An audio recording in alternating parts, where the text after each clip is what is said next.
नमस्कार मित्रों, मैं हूं उमंग श्रीवास्तव और आज मैं आप लोगों के लिए रियल एस्टेट सीरीज में एक और नया वीडियो लाया हूं। इस वीडियो का टाइटल है आत्मा ऑफ अ प्रोजेक्ट। किसी प्रोजेक्ट की आत्मा क्या होती है। जितने भी लोग इस टॉपिक को लेके एक्साइटेड हैं वो नीचे कमेंट में EX टाइप कर दीजिए। तो चलिए शुरू करते हैं। आत्मा ऑफ अ प्रोजेक्ट। कोई एक प्रोजेक्ट बन रहा है जिसमें बड़ी बड़ी इमारतें बनेंगी, उसकी आत्मा कैसी है।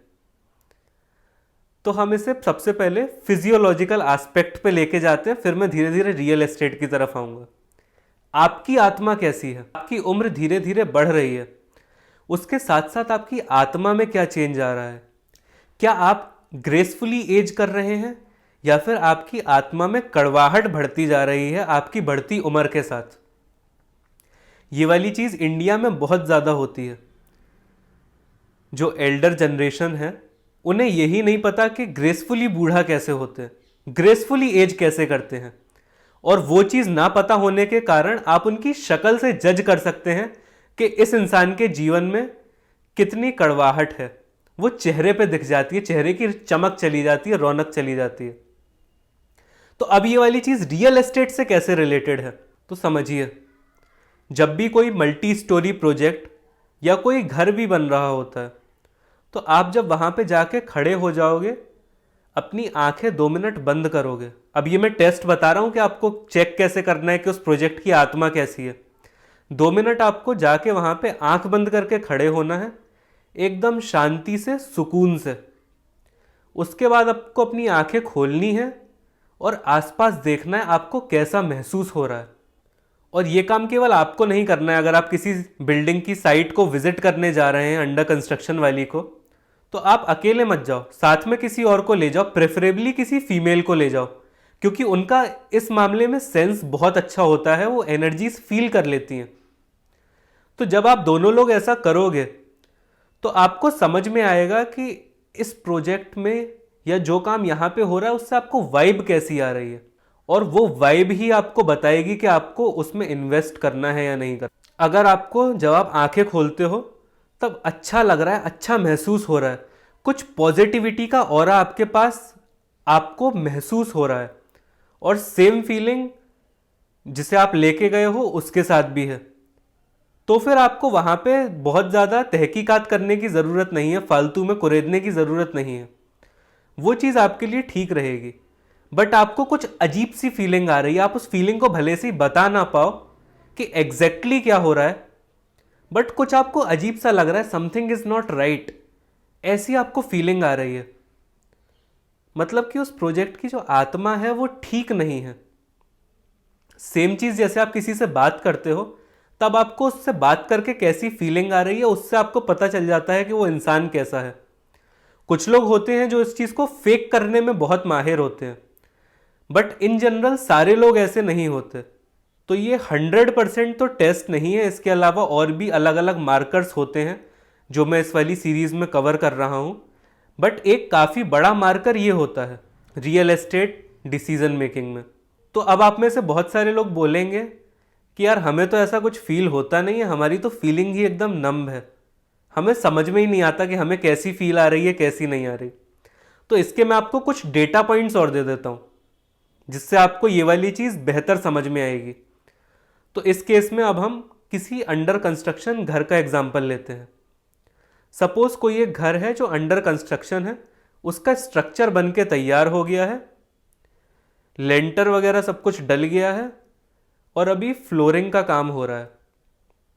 यानी कि घर अब अपनी एक्चुअलिटी में आ रहा है, बन के वो जैसा तैयार होगा वो उस फॉर्म में आ रहा है।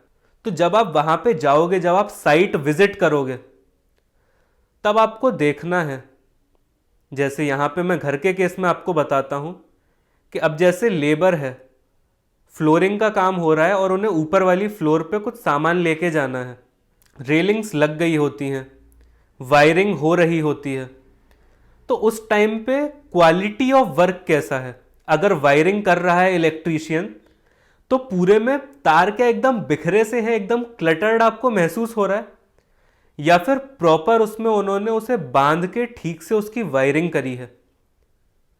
जो अंडरग्राउंड वायरिंग होती है, आजकल तो सारे घरों में वैसी ही होती है, बट पहले के टाइम में बॉक्स वाली चलती है। तो जो अंडरग्राउंड वाली वायरिंग हो रही है, उसमें जो उसके मेटल के डिब्बे हैं, जहां पे बाद में जाके स्विचेस और सॉकेट्स इंस्टॉल्ड होंगे, तो उसके अंदर सीमेंट जम रहा है या नहीं, उसके अंदर तार कैसे आ रहे हैं, तार जो ऊपर दीवार से निकल के जा रहे हैं वो कैसे हैं, क्या वो एक दूसरे में उलझ रहे हैं या फिर वो एकदम जिप टाई से अलग अलग जगह पे बांधे हुए हैं। जो लेबर चढ़ के ऊपर नीचे सामान को लेके जा रही है, क्या ऐसा तो नहीं वो सीढ़ियों पे जब चल रही है तो वो सीढ़ियाँ गंदी हैं, उस पर पहले से मसाला पड़ा हुआ है, मसाला यानी कि मोर्टार, सीमेंट और बजरी वगैरह। तो उस पे चलने की वजह से कहीं ऐसा तो नहीं है कि आपने महंगे इटालियन मार्बल लगवाए हैं और वो चल के उस पर स्क्रैच कर दे और जब आपका घर नया तैयार हो तो उस घर में वो चमक ना आए। तो उस चमक पे ही आपको मेन फोकस रखना है। अगर आपको वो समझ में आ रहा है, जो अच्छे बिल्डर्स होते हैं वो इन सब चीज़ों का बहुत बारीकी से ध्यान रखते हैं कि अगर सीढ़ियाँ बनी हुई हैं तो उसके ऊपर प्रॉपर कुछ ऐसा बिछा हुआ होगा, कुछ बहुत ज़्यादा नहीं तो एटलीस्ट जो जूट के बोरे होते हैं, जो टाट होता है, वो तो एटलीस्ट उन पे होगा ताकि कोई उनसे चल के निकले तो उसकी चमक ना खराब हो जाए। तो ऐसे करके आपको छोटी छोटी चीज़ों का, उन बारीकियों का ध्यान देना है। लेट से वहाँ पे पेंट हो रहा है तो पेंट कितना अच्छे से हो रहा है उस चीज़ को आपको देखना है। तो वो वाली चीज़ आपको महसूस हो जाएगी, लेबर किस तरह से काम कर रही है, उन्होंने हाथ में ग्लव्स पहने हैं या नहीं, पैरों में रबर बूट्स पहने हैं या नहीं। इस तरह से अलग अलग दसियों तरह की चीज़ें होती हैं जिन्हें आप साइट पे जाके महसूस कर सकते हो। और दो चार छोटी छोटी चीज़ें बताता हूँ जिन लोगों को अभी भी क्लैरिटी नहीं मिली। जैसे जहाँ पे चंबल सैंड पड़ी होती है, जहाँ पे सैंड यानी कि बजरी होती है, उसे ठीक से ढका गया है या नहीं, वहाँ के सैंड ड्यून्स कैसे दिखाई दे रहे हैं, जहाँ पे सीमेंट रखा गया है वहाँ से बहुत ज़्यादा ऐसा तो नहीं है कि ठीक से उसका स्टोरेज नहीं हुआ है, खुला पड़ा है, बिखरा पड़ा हुआ है सामान। तो उससे आपको पता चल जाता है कि कंस्ट्रक्शन की क्वालिटी कैसे होके आने वाली है। अब इसमें आपको एक और एग्जांपल देता हूँ, इस चीज़ से हाउसवाइफ्स बहुत ज़्यादा रिलेट करेंगी। तो जनरली अगर आपको पता करना है कि कौन गृहिणी कितनी कुशल है, तो आपको केवल किचन में जाके देखना है कि उनका किचन इन जनरल कितना व्यवस्थित रहता है। बहुत सारे लोग तो, जो स्पेशली इंडिया में एक पैट्रियार्की की प्रॉब्लम है कि मेल्स तो किचन में जाना ही पसंद नहीं करते। उन्हें लगता है कि किचन का काम तो केवल एक सर्टेन जेंडर का होता है और हमें इससे मतलब नहीं है। अगर आप अभी तक ऐसा नहीं कर रहे थे तो आज आप जाके देखना किचन में जाके आपको कैसी वाइब महसूस हो रही है। अगर प्लेटफॉर्म है और जहाँ पे बर्तन धुलते हैं वहाँ पे सफ़ेद सफ़ेद निशान है, यानी कि साबुन वहाँ पे ठीक से साफ़ नहीं हुआ है, तो वो चीज़ आपको अपने आप महसूस हो जाएगी। और अलग अलग तरह की चीज़ें होती हैं, जैसे चाय की जो छन्नी है वो कितनी साफ़ है, जो यूटेंसिल्स यूज़ किए जा रहे हैं उसका बेस कैसा है, क्या उस पर कालिक लग रही है, यानी कि जो गैस स्टोव है वो ठीक से काम नहीं कर रहा है, या फिर वो ठीक से धुले नहीं हैं। कप के जो हैंडल होते हैं उन हैंडल पे गंदगी लग रही है या फिर वो एकदम साफ है।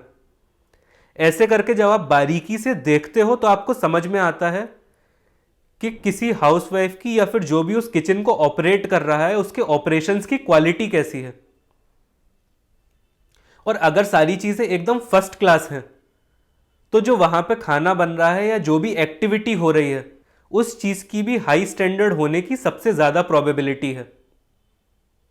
तो इस चीज को आपको इस तरह से भी समझना है। तो ये आप देखिए इस कंटेंट की खूबसूरती की, टॉपिक्स कहां कहां से आते हैं, पूरा 360 डिग्री पर्सपेक्टिव इसमें दिया जाता है। तो इसी तरह से आपको प्रोजेक्ट की आत्मा देखनी है और उसके बाद अपनी डिसीजन मेकिंग करनी है। तो बताइए ये वीडियो आपको कैसी लगी। अगर आपको ये वीडियो अच्छी लगी तो इसे लाइक करिए। अगर आपने चैनल को अभी तक सब्सक्राइब नहीं किया तो सब्सक्राइब करिए और इस वीडियो को आगे शेयर करिए। मिलते हैं नेक्स्ट वीडियो में। Thank you very much.